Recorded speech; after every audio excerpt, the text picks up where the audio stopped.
We're in Shelby, North Carolina, exploring the many faces of GM muscle from 1964 through 1984. It's all right now on Roadkill's Junkyard Gold.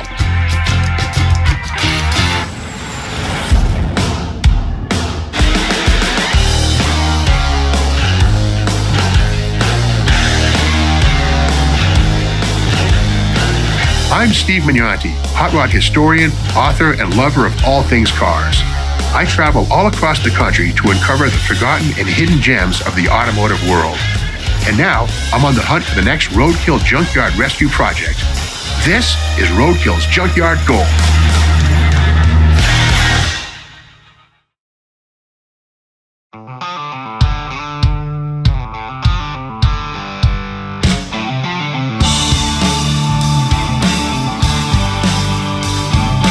On this episode of Roadkill's Junkyard Gold, we're in Shelby, North Carolina at Sundell Auto Specialties.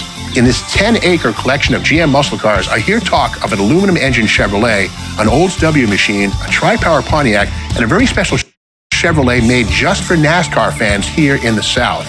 And as always, we'll be looking for the next Roadkill rescue. While the sun is out, the birds are chirping, let's get started.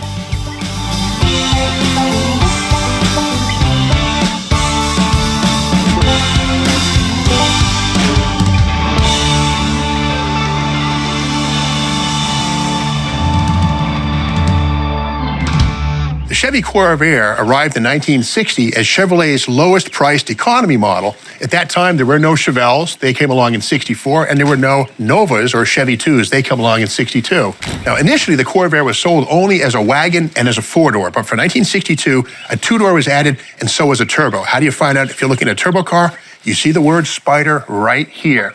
But to see that turbocharged engine, we don't look here. That's the trunk.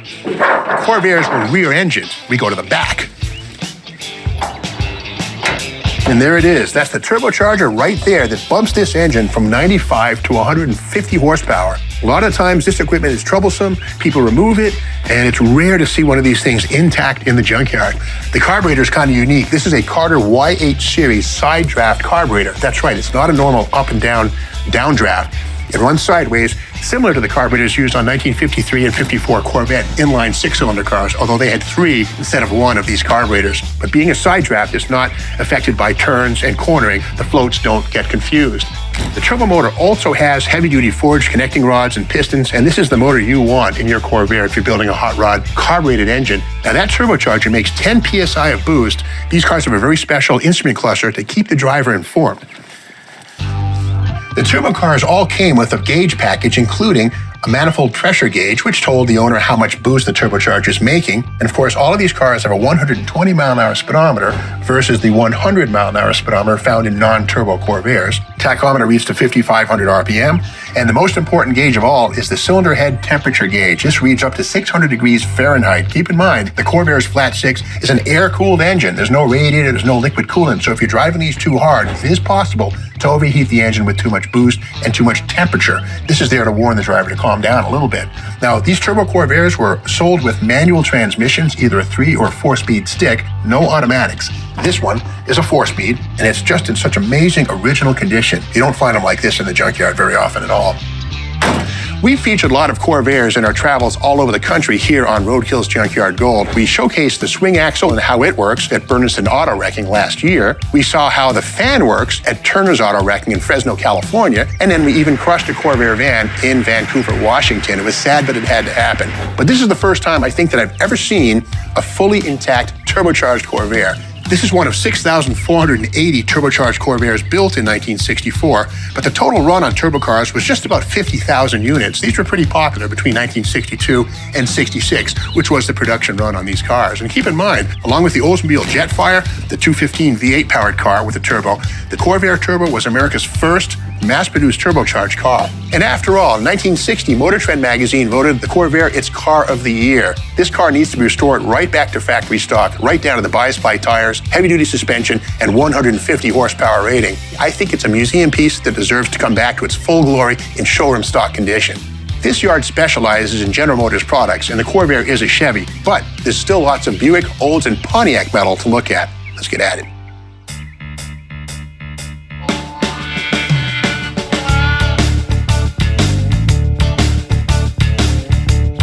I'm on the hunt for a roadkill rescue candidate.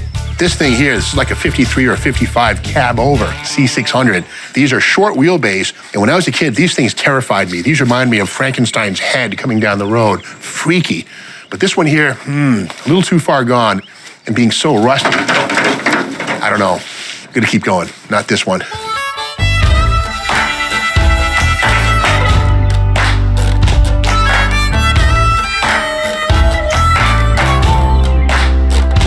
Pretty cool. Mid-60s A-body convertible. Keep in mind that GM A-bodies were body-on-frame construction. That means when they were offered as a convertible, the frame had to be bolstered for extra strength. Let me show you what that means. This is called a boxing section. And while General Motors used the same basic frame underneath the hardtops and the convertibles, these were added to the regular hardtop frame to make a convertible frame. After welding the perimeter, it transforms the hardtop open channel frame into a boxed frame for the convertible. Now you might wonder, how much does this weigh? Well, Sundial sells dozens of these things every year, and the convertible frame weighs 335 pounds, or about 100 pounds heavier than the hardtop frame, but it's a small price to pay for doors that open and close properly on your restored convertible.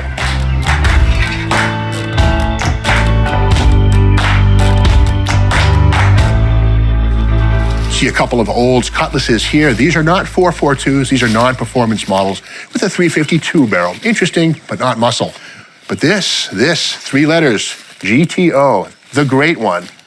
In 1964, the GTO arrived on the scene just in time to take advantage of the baby boom. Every single day, 10,000 American kids turned 18, and they wanted exciting new cars, and the Pontiac GTO is generally considered to be the first muscle car. Pontiac general manager John DeLorean really hit it out of the park by specifying a standard 389 V8 for the GTO, not the 326 that corporate rules mandated. Now, ordinarily, to find out if a GM muscle car is what it seems to be, we go to the cowl tag. Here we see 642027. That tells us this is a V8 Le Mans. Here's the rub. The GTO didn't get its own unique body code, 242, until 1966. That means that 64 and 65 GTOs are really hard to verify. For that, we have to add up the clues starting inside. In 1964, all it took was $295 to transform a V8 Le Mans into a mighty 389-powered GTO muscle car. It also included heavy-duty suspension, brakes, and inside, right here above the glove compartment, we see the 3 holes where the factory GTO badge would have gone. That was GTO only on 1964 cars. Now, a lot of folks would say, yeah, but GTOs were all 4-speeds, right? Not so much. You paid $184 extra for the 4-speed transmission. This car had the optional M31 Super Turbine 300, and that's a 2-speed automatic from the Buick Parts bin. A lot of guys also say, yeah, but GTOs, bucket seats and a console. Right? Not always. The base interior had a bench seat that we see on this car here. And this car also was born a 2-door post. That's been chopped out of here, but we see the full door frame on the driver's side. That tells us this was a bottom-of-the-line Le Mans 2-door sedan, which was certainly possible with the GTO option. Externally, John DeLorean and the GTO design team went with a less is more strategy.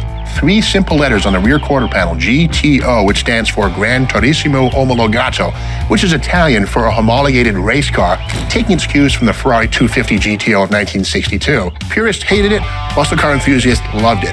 The muscle car was born right here. The 1964 GTO had a 1-year-only hood and grille with horizontal quad headlamps. For 1965, 6, and 7, Pontiac went with a different scoop on the hood and stacked quad headlamps, but there were also big changes on the trunk lid. We see them here. The 64 trunk is a 1-year-only deal. It has a straight down lip.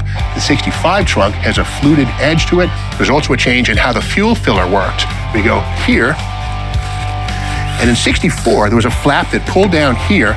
Behind it, you would find the fuel filler. For 1965, the flap was eliminated, and the fuel fill was put behind the license plate on the rear bumper.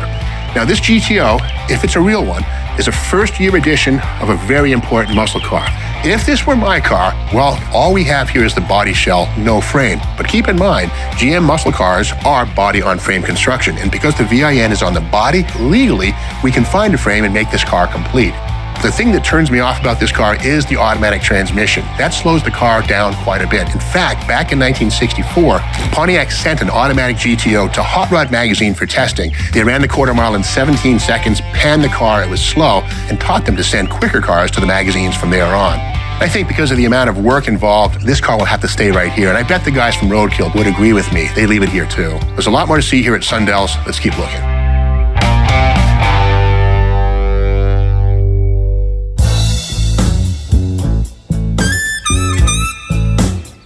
When a tail wags to the left, it's nothing. When a tail wags to the right, you're onto something. Right here, check this out. This one here is a numbers matching Nova. This dog's just detected that fact. I'm gonna check this out. These dogs have made me a lot of money over the years. Okay, go get him, go get him, go get him. That's right. It's a 12 bolt, 10 bolt, which one you got?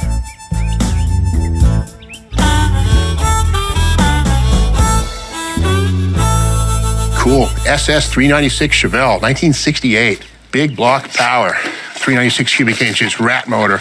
These cars are quickly identified from 66 through 68 by the VIN, which starts with 138. Well, this is a concourse Chevelle station wagon, and there's a lesson to be learned.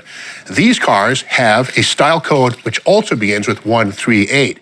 Unscrupulous Chevelle owners have been known to take a concourse station wagon tag and put it on a 307 Malibu and create a fake SS 396. Well, here's the rub. The concourse style tag reads 13835. That means station wagon body style. To be a correct SS 396 Chevelle, it needs to read 13817. So the cowl tag here only gets you half of the way there. Don't be fooled.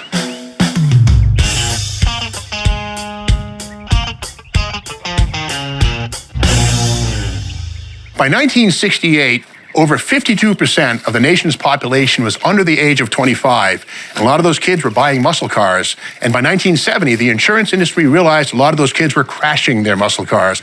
This is a 1970 Olds Rally 350. It basically was Oldsmobile's way of giving the appearance of a muscle car, but at an affordable insurance price. Let's take a closer look.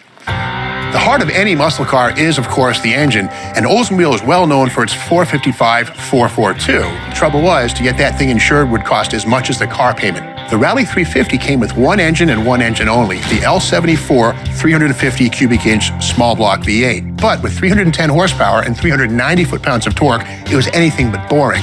On top, we see the Rochester Quadrajet 4-barrel carburetor, which featured the small primaries for economical cruising and the huge secondaries for power at wide open throttle. Now, this was the same engine that Olds put in their station wagons and family sedans. It's not to be confused with the W31, which had 325 horsepower, was hand-assembled, and had an aluminum intake manifold. Not the same. This car does have minimal options. I see the manual drum brakes up front. Discs would cost extra. This has no air conditioning. Again, that would cost extra. With only 310 horsepower, the Rally 350 wasn't the most potent Oldsmobile of the bunch, but it was the brightest. Standard muscle car plumage included super stock 2 wheels, but instead of being argent like other Oldsmobiles, they were specially colored in Sebring yellow to match the rest of the body. And like any supercar from the 60s or 70s, tape stripe graphics were part of the mix, flat black, a little bit of orange, a little bit of yellow to really make the body pop, and of course Rally 350 stickers on the back to let the world know what you were driving. But more importantly, Oldsmobile did away with the chrome bumpers and went to urethane dip on front and rear bumpers, and then they painted them to match the Sebring yellow. It was one of the first applications of monochrome paint on a Detroit production car. The rear axle on these cars is also pretty special.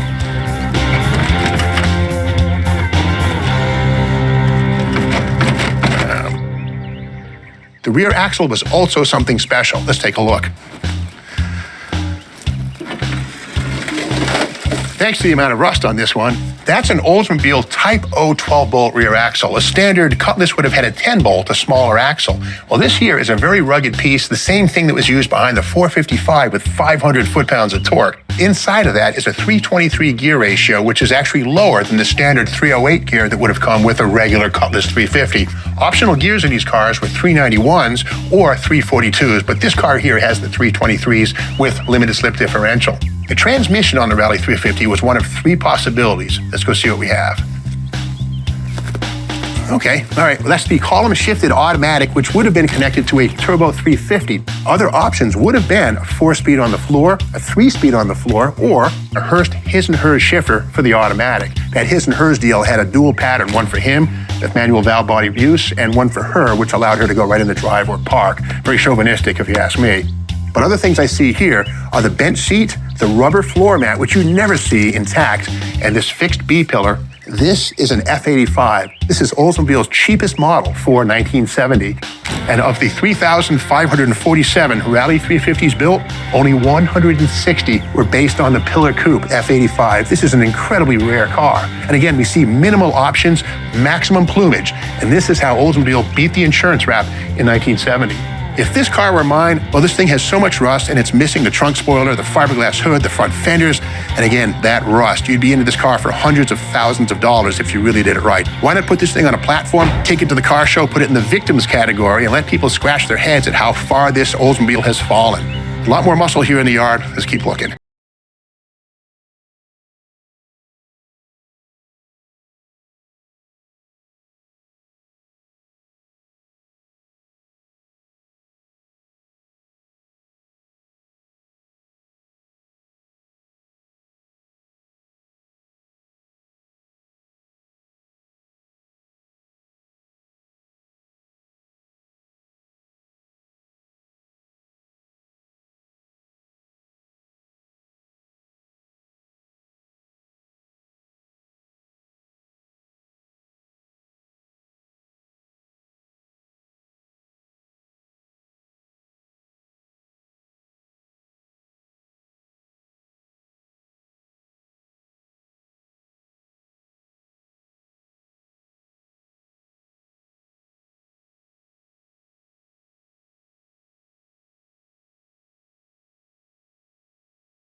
No, it doesn't say 242. This is a Le Mans with a GTO hood, looking like a GTO convertible project car, but I'm not fooled.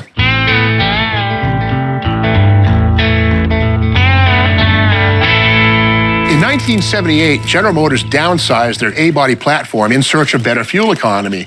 It was kind of boring at first, but by the early 80s, well, high-performance models started to reappear. Who can forget the Monte Carlo SS with its NASCAR-inspired aero nose with a standard 4-barrel 305, or the Buick Regal, which gave the power of a V8, but the economy of a V6 thanks to its turbocharged 231 V6.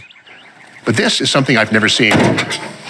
This is a 1980 Chevy Malibu M80. These were built only in 1980, and as the name implies, Malibu 80, but also this suggests a firecracker, a quick car, an explosive performance package. Remember, this car came out about 4 years before the Monte Carlo SS, so really there was nothing in the Chevy lineup that spoke performance. So dealerships in North and South Carolina took it upon themselves to come up with the M80. Now, externally, these cars were all white with blue rally stripes over the hood and the trunk.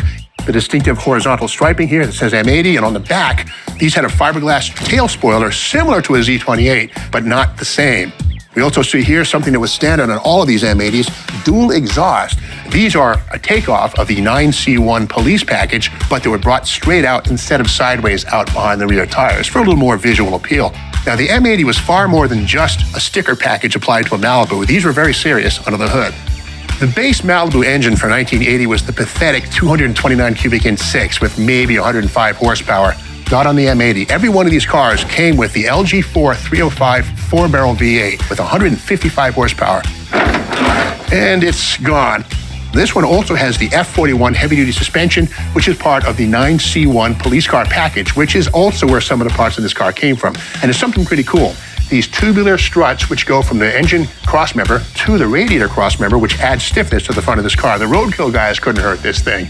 Inside these cars, they were available with either a 4-speed or an automatic. Okay, this is confusing. All right, this hole here implies a 4-speed on the floor, but it is so rude and jagged, Roadkill wouldn't even do this. This is somebody's work. And well, this clutch pedal, that is not factory. The steering column tells all. This was a column-shifted automatic car. But keep in mind, a couple years later, the Chevy Monte Carlo SS, totally automatic, no 4-speed. So you can only imagine how rare and exciting a 1980 4-speed would have been.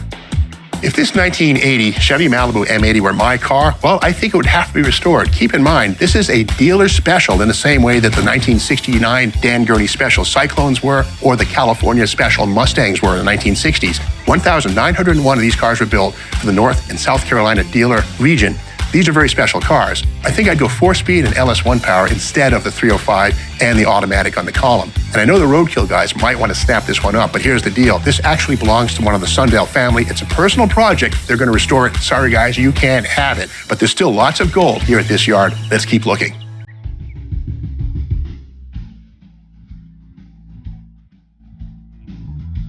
Chevy 2 4-door. Keep in mind, when these things have 4 doors or 2-door posts, they're not Novas. They're Chevy 2s. Got to get it right. Oh, this is kind of cool. The Buick Sport Wagon. This is Buick's cousin to the Oldsmobile Vista Cruiser, notable for its glass-paneled roof and longer wheelbase and room for 8 people. There's 3 rows of seats in these things. And to make sure they always stopped, Buick put the best brakes they had on these things. This is a 1968, so this has the 9.5-inch aluminum drum brakes right here. This is standard fare on all of these Vista Cruiser and Sport Wagons. And the beauty of these is if you have a Pontiac GTO or a Chevelle SS 306 with the optional drum brake, the aluminum drum brake, you can find them on these cars. It's another source for these things. Instead of going to the swap meet and paying $500, you might find them on one of these wagons. Oh, come on. That's an SS 396. No respect.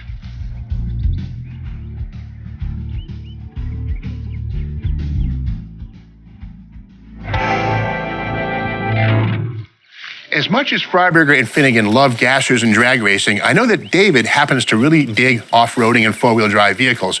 I say we take this International Scout and combine those two passions, drag racing and off-road. Hear me out. Back in 1969, Bill Jenkins, the legendary Pro Stock Chevy drag racer, was featured in a Hooker Headers ad saying he'd rather run an International Scout than run without Hooker Headers. It was a fictitious ad, but there was a great photograph in that showing one of these things bombing off the line doing a wheelie. It was trick photography. They used jack stands in that original picture. I say we take this thing here, recreate it into a replica of that magazine vehicle, but instead of using trick photography for the wheelie, make it really do one. We'd have to start under the hood. This is International's inline 4. This is half of the International 304 V8. Not a lot of horsepower and frankly not enough power to do a wheelie. The good thing is though, this engine bay is wide enough to accept a potent small block Chevy or maybe a big block because it's going to take that kind of power to yank the front end of this thing off the track. Inside, the interior of this one is built out for a manual transmission. The brakes, clutch, and gas pedal are already there. The transmission tunnel is ready to either be cut for a 4-speed or maybe we're lucky and one of those holes already works. Wind that thing to 6,000 RPM, dump the clutch, and it'll yank the front tires. But we're still going to need a rear axle. The rear suspension on the Scout is very simple, and that's good news. We can see it has a simple leaf spring, maybe add a leaf or two to stiffen them up so it doesn't hop. Now the axle is missing, but to put the power to the pavement, they need to find a 12-bolt rear axle from a Chevy Nova. It's about the right width for a Scout. Then they'll pack that axle with 456 gears, which will give just enough torque multiplication so when they dump the clutch, again, those front tires come off the track and we recreate that legendary moment from that Bill Jenkins Hooker Headers ad. And to finally cap it off, they got to get a case of rattle can white paint. That's because the vehicle Bill Jenkins used was a Comanche edition of the Scout, which was white with a gold stripe down the side, and that stripe's available in reproduction. But what I don't want to see is trick photography. No jack stands, no floor jacks. I want a real wheel stand. Dump the clutch at $6,000, yank those tires off the strip, and recreate that moment in Bill Jenkins' drag racing history. Guys, I know you can do it. Do it for me, do it for Jenkins.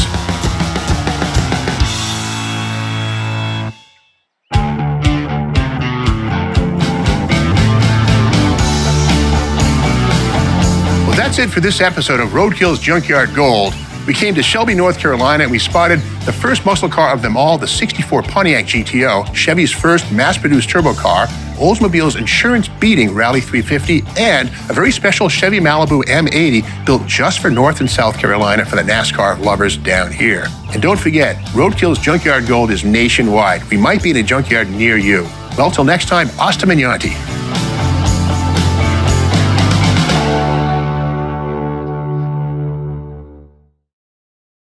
This is Corvair Take 9. It's Corvair. Anyway, it ain't Corvair. I mean, that's all right. So, got some blood pumping here. Jumping jacks, baby.